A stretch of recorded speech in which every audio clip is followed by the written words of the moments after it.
welcome to our channel, Bubbly, Alex and Laura. Over here you can subscribe to our beautiful channel, and this is Ego Talks. And in these talks, my wife, Bubbly Laura, interviews me on topics that I have no idea about, so it's ad hoc, on the spot, and we talk about the ego. So Laura, hit me, what's the topic of today's interview? Alex Bubble, today's topic is idols. This is a topic suggested from What Ego Talks About Idols. Okay, so that's exciting that we have comments. We've been asking about comments, so here it is, guys. If you put your comment, Laura will take it and we'll talk about it one way or another. So idols, as in, I'm assuming people who we worship or people we follow, leaders, spiritual leaders and things like that? Yes. Okay. What Ego thinks about them. Okay, all right, so that's an amazing topic. Actually, I have had conversations about that topic, and so I will dive into it. Okay, I'm gonna be kind of strong on that, but I'm gonna hit it right from the beginning. The ego hides behind you following an idol. What do I mean here? The most modern way for the ego to stay alive and to keep going is you belonging to a group or following a person or a mentor or a coach or a trainer, or it could be spirituality, it could be religious, it could be of any kind. So what happens is, see, your ego wants to identify to a group or as something. Otherwise it will go, right? If it has nothing to cling on to identify itself by. So lately, with the spread of education, communication and information, we've been talking a lot about the problem that we have an ego, the stress, the worries and the unpleasant life situation that it creates for us, because living with an ego, it's extremely exhausting. So now we are aware about it. And so with that, they have come a lot of idols that are there to teach you, coach you about the ego. And those idols might be about, they have a big leader, a big following, how to meditate, how to think positive, self-help, etc., etc., etc. And so what happens here is that you can easily strengthen your ego, which is the opposite of what we're trying to do here, by belonging to an idol. Say, this is my idol, could be a guru or a teacher, and he's better than yours. Well, right there and then you have the ego a perfect example how the ego works. Saying my teacher is better than yours, that is an ego example. I am better than you. And also the other thing is, in your mind, what happens is you enrich the ego, your ego. So if, let's say I follow a person, Joe Blow, right? And I believe in him, I trust him, I buy his books, I read and I go, okay, I haven't read him today, I haven't listened to him. And so it becomes part of my identity. In other words, I am a Joe Blow follower, right? I'm one of his followers. And so that becomes part of my story, and my ego is my story. So I'm enriching my ego. Instead of helping me getting rid of the ego, I'm actually enriching the ego. So making it much more difficult or even more difficult to get rid of. So anyway, so am I going with the answer here, or like what? Fair enough. Because I can talk a lot about it, how it actually, having a mentor can have the opposite effect. Because typically, if you... Okay, so here is the perfect moment to ask, are idols useful or harmful? Excellent question. So they can be both. See, the idea of having an idol, or if it's in the case of a teacher or a coach, is for you to grow. But the thing is, the only thing in you that has to grow or wants to grow is your ego, because only the ego, your mental story of you can mentally grow. You're already a perfect being. You cannot be better in terms of the being that you are. But in terms of the ego that you believe you are, you can get better. So you believe, if I get this coach and I follow this idol and I protect that and I fight for my idol and my beliefs in this idol, you know, I get better, and my problems will go away, my stress, you know, my issues that I have, you know, with being lost in, you know, whatever issues that I might have in my mind, belonging to this idol or this person might help me. You are, so it's okay. So here's what happens, right? People follow idols or teachers because they need direction. They want help, they want direction, they want to be to become better in life in whatever way, right? But the problem is that the intention is good, but the reverse is happening, because by following an idol, you're saying I'm not good enough, right? And that is one of the most beautiful things that the ego loves to say, right? You're not good enough. If you follow this guy, you'll be better. If you do what he does, you'll be better. No, he's not better than you, and you're not better than him. That's the idea. That's what we're talking about. In a world where there's no egos, we are all equal as beings. We might have different characteristics and different things we're better at physically, but that doesn't make me a better person than you, and vice versa. But when we follow an idol, that's what's happening, because the idol says, if you follow me, right, you take this training and you'll be better than everybody who doesn't do it. And all of a sudden you can find yourself fighting for it. Like, don't talk about my idol, he's, you know, I worship him, I have him on my wall, or I have all his books and he's done this and that. You are enriching and fighting for your ego. Okay, then talking about this, what are the pros and cons? For sure there's something positive about them, so.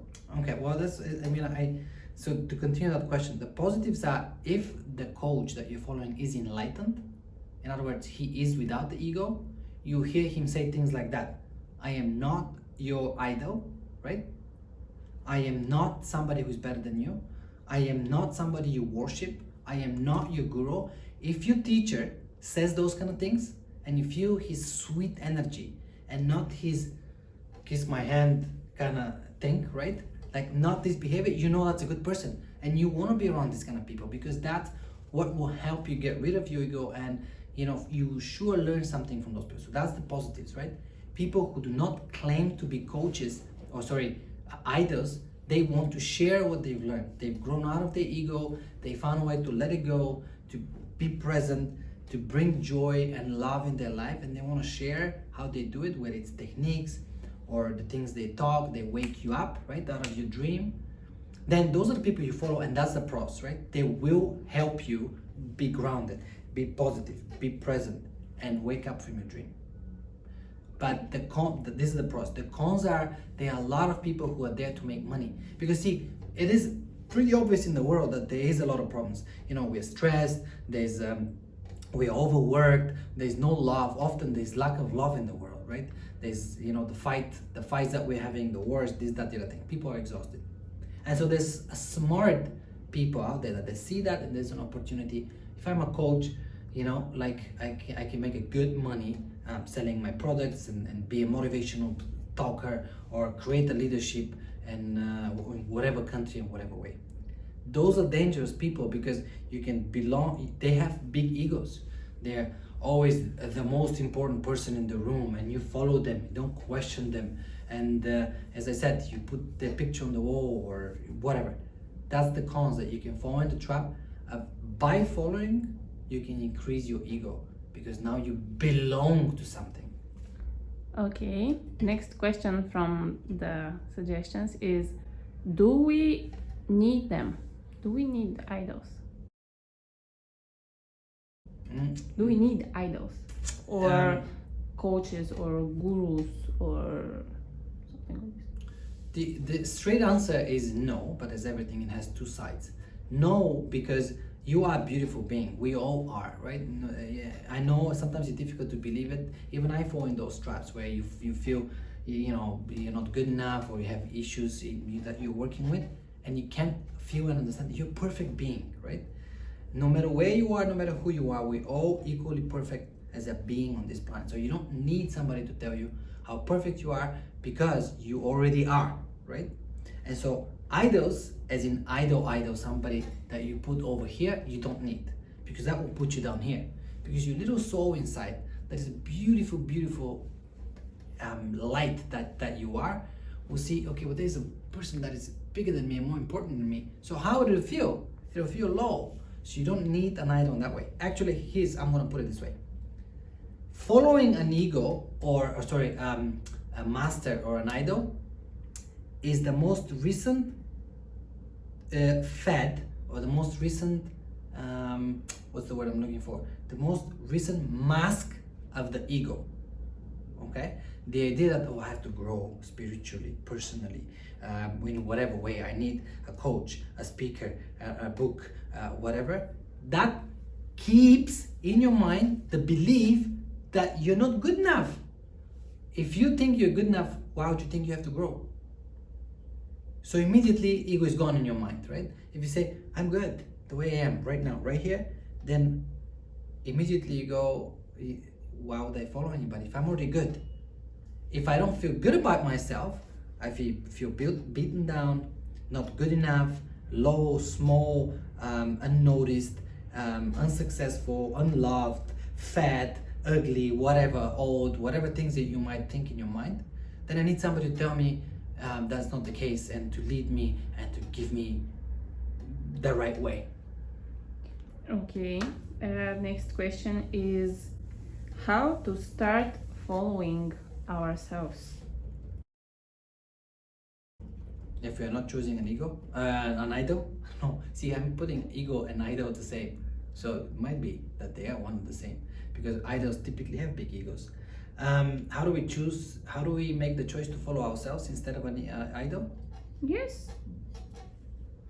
Well, okay, so or how do we learn to follow ourselves? That's a good question. You see, when I say that you don't need an idol or somebody to follow, that doesn't mean that you cannot try. See, I've learned that way. I've read books, I have followed coaches, I have done things that I've been suggested to do by coaches. I never had an idol as in like almost like a god kind of thing as a person, never followed that. But that's how you learn to come to a conclusion that, wait a minute, they're human beings like I am. And then you start looking at yourself. So if I can love and accept myself and take myself as a coach, right, as a leader to myself, then nobody knows me better than I do, right? So what goes on in my mind, what are my pains, what are my happinesses, if there's a word like that, and what are my struggles, I know them best. So I must be myself, my own teacher. With that being said, try some coaches, see how it feels, see what they teach you, see how they treat you, and then go back and say, well, how would I do it to myself, right? How would I, if I didn't have a coach, or if I was my own coach, right? How would I do it to myself? What would I say to myself? How would I speak to myself? What are the things that I'll suggest to myself? And that comes with self-time, must, right? I'm guilty of this myself lately, but typically I give a lot of time to myself for personal growth, and that's by yourself with a piece of pen and a paper, not in your mind. You cannot contemplate just laying down and thinking, because you're in your mind, and that's where you don't want to be. You want to be in the present, where there is you're much more intelligent. You connect to the total being that we are, right? But just being in your mind won't work. So give yourself presence. It can be out in nature, it can be just in your home with quiet or some nice music, and contemplate not just random thoughts, but just allow your being to come up with some ideas. So how do you follow yourself? It's an interesting question. It's with practice, but that practice takes time. And what you catch yourself doing is postponing it, because your ego does not want to be discovered. It's going to hide behind idols and books and the need to grow. It's another ego trick. Do not fall for it. I need to read the book, the next book, and I read this, and the next book, and one more. No, give yourself time for yourself. Okay, just to sum it up, what is actually idol? What means idols? An idol is somebody you follow to give you advice or leadership or direction in life, and somebody, as a definition that I understand, somebody bigger, better, smarter than you, right? More intelligent and enlightened, I guess, in a way. The best idol for yourself is yourself, because you're the most beautiful being for yourself. questions down. So that was Ego Talks, and I was questioned, or not questioned, but the topic today was idols, and the fact that, in my opinion, you don't need them. You can taste them, how it is, but you are the best and most beautiful idol for yourself. So I don't know how Laura comes up with her topics, but you can give us suggestions by commenting, and I'm sure she'll take them just like she did this one. Okay, until next time, Ego Talks, and don't forget, what's the most important thing? Don't struggle, bubble.